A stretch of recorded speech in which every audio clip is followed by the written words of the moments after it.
François, I would like to take the time to really thank you for the really inspiring discussion that you had with our delegates right now. We actually were very curious. You mentioned that today's risk is losing your relevance, which is a very impactful sentence.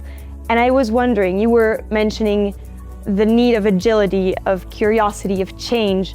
How do you know in a company or in a person what to change and challenge and what to keep?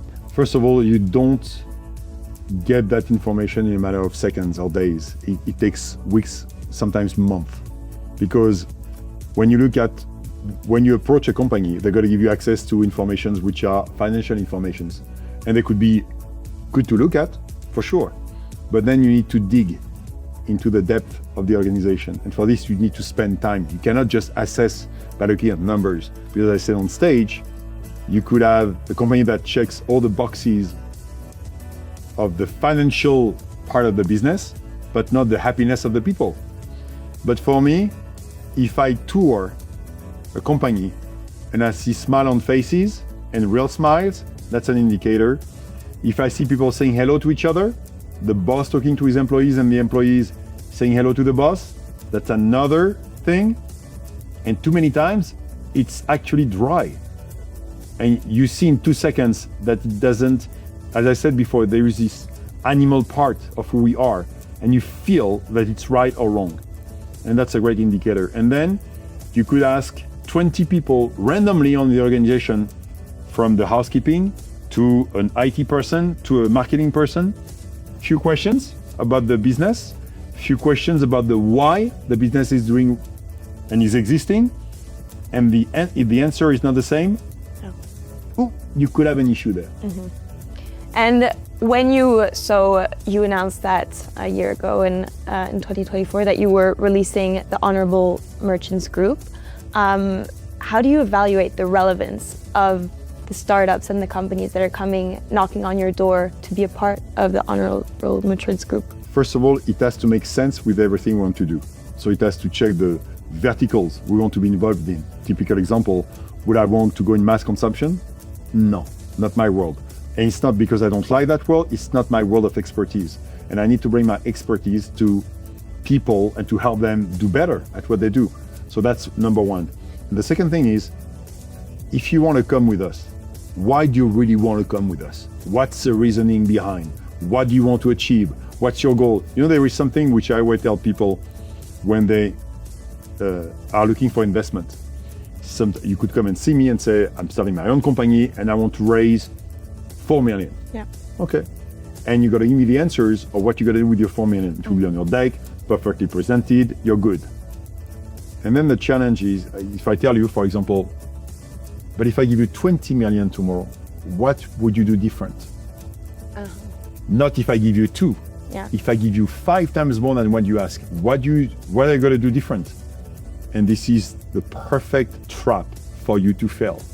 Because many times people will say, I will spend more money in marketing, I will hire people quicker, all those type of things. That's not the answers I want to get. The dream answer would be that if you're smart enough in everything you've done, you came needing 4 million, not 5, not 6. You say, I will not take your 20 million now, I will take the 4 that I need. And maybe in 2 years, I'm going to ask for an extra 4. Let me prove you what I can do with 4. Then I'm going to listen to you with attention. Okay. I'm not charging you for that one today. It's free of charge. Thank you. Okay, that's a big one. Amazing. I think it's a big one. Really good advice for our listeners. Another thing that I was kind of curious about, and it's starting to get mentioned more and more, Gen Z and their way of experiencing luxury is shifting completely. We're now going into experience luxury. People are looking for things that are not so tangible. How do you, in your former experience at Audemars Piguet or in your future experience now at the Honorable Merchants Group, how do you shift kind of that transition to cater to the new generation? Number one rule, listen. Listen. Watch around. No, look around. Sorry, look around is the right word. Look around. Listen. A lot of informations are given to you if you pay attention. If you want to deploy your communication, your strategy, and you want to oversell your business, you're basically not paying attention to the other person. The second you don't pay attention to the other person, you're going to miss clues. If you miss clues, the experience is dead. And don't forget, everyone talks about experiences today. You know when an experience starts? Here. On the way I'm going to feel talking to you. I don't care where we are, if you are at the École Hôtelière de Lausanne, or if you are in a campus in a university, or if you're in a golf club. It doesn't matter. If we connect on a human level the right way, then yes, we could conquer the world. But if we cannot get that done, don't even do anything else. This is where everything starts. And as much as your generation is used to work also with screens. Yeah. Yes. Okay? You want and you appreciate more than ever the human connections. Yeah. They are not the same as the way they were for my world in my time. Fine, it doesn't matter. But you still enjoy this a lot. So let's not try to send a rocket on Saturn. Stay grounded, because you are still very much touched by a craft, whether it's in a restaurant, an artist, a painter, a sculptor, a musician, that could make you feel emotions and feel great about yourself. And if on top of this, when you start to interact with that person, you connect on a human level, the job's done. Mm-hmm. So don't overshoot, be real. Yeah.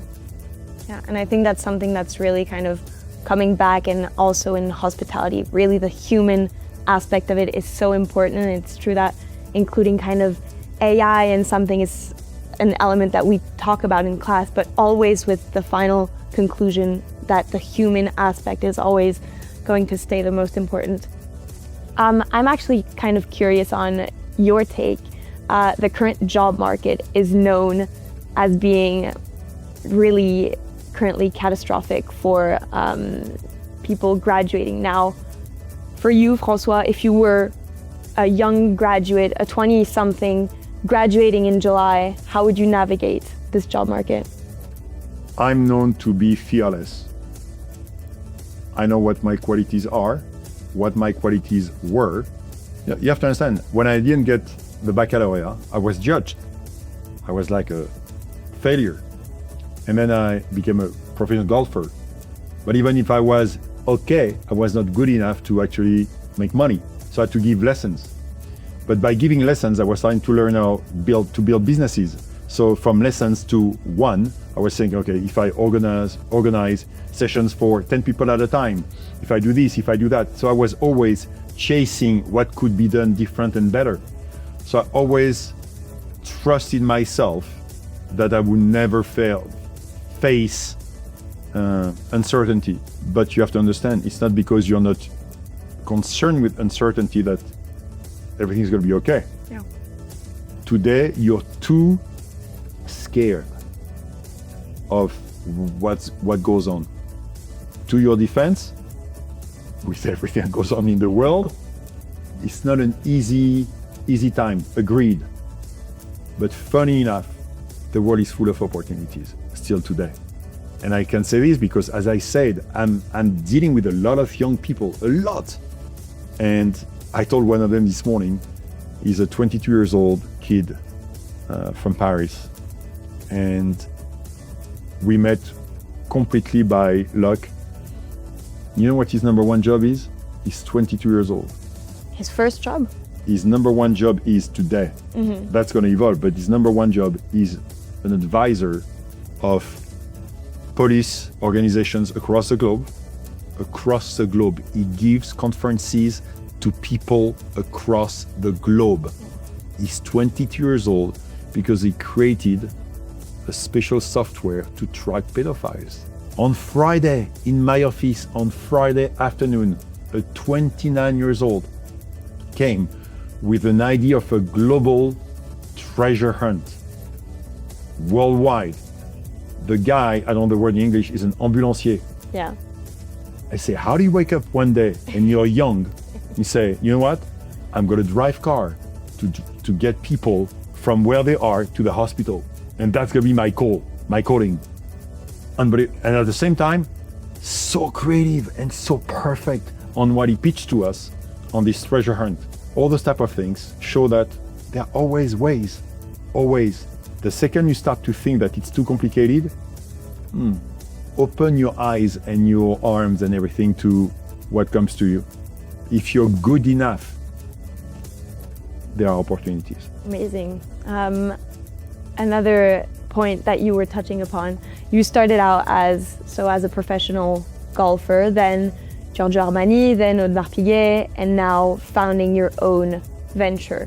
What is the line that's kind of bringing you towards these kind of unrelated shifts? First of all, I chose to be a professional golfer. I didn't choose to work in the fashion world. I didn't choose to work for Audemars Piguet. It came to me. And I said, you know what? Okay, we'll do this. It's fine. I stayed 7 years in the world of fashion and 29 years at Audemars Piguet.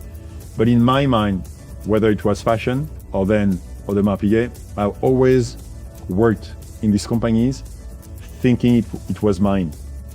And I got a chance to be allowed to basically, even though I had to report, but have a certain freedom to run the show the way I would have run the show if it was my company. That said, it was clear in my mind that I would not end my career at AP. I wanted, as I said before, to change the world of business. I know what needs to be done. I know that there is a way and a different way of thinking about conducting business in today's world. I know that I'm talking to your generation in a good way, because I see a lot of kids everywhere coming back to me. And I know that we're on the right track. So we'll stop when life tells me to stop, but until then, we gotta go at full speed. And do you change your leadership from one, and your way of kind of interacting from one company to the next? Or do you always have a certain... You have to adjust, because e-bike company cannot be managed the way a watch company is going to be managed, even though, as I said, same client base. And in terms of experience, you have a lot of common grounds. That said, the leader I am now has nothing to do with the leader I was when I was 40. I can say, I do believe I was always a leader, always. But I've evolved so much, because you have to. With experience, you learn and you don't act the same way. You know, when you ask Roger Federer, there's a fantastic video about him when he said he won only 54% or 53% of the points he played. First of all, you say, but actually it makes complete sense. But playing at the level he was playing when he was 37, he was not running after every ball. Somebody saying, you know what, I'm going to lose a point. It's okay. I need to win more points than the player against me. So it's fine. And that's when you're older, you are much more efficient. You are less stressed overall. You don't need to, because you know that even if there is a failure somewhere, you got to fix it. It doesn't matter. And I would love to bring this to the young generation, say, stop doubting. You guys doubt a lot, a lot. Stop doubting, because you will fail. You will make mistakes. It's fine. But do not look at them as the enemy. Embrace them. Embrace them. Change the narrative in your mind. You will make them no matter what. You could be as protective as you want to your world. You will make mistakes. Embrace them. It's just a path to the next level.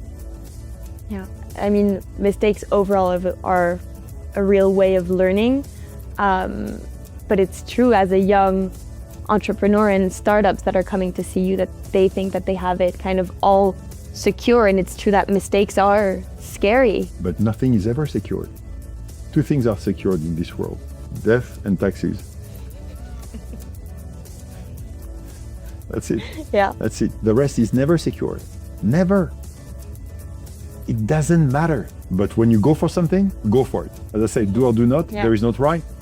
The second you start to say, I'm gonna try, you're already accepting the fact that it might not work. No, when you go for something, go at full speed. I gotta hit a wall? Okay. As long as you don't die doing it, okay, go for it. It's fine. Yeah. Amazing. Well, thank you so much for taking the time. I think our delegates were really, again, very inspired by your panel. Again, thank you so much for taking the time.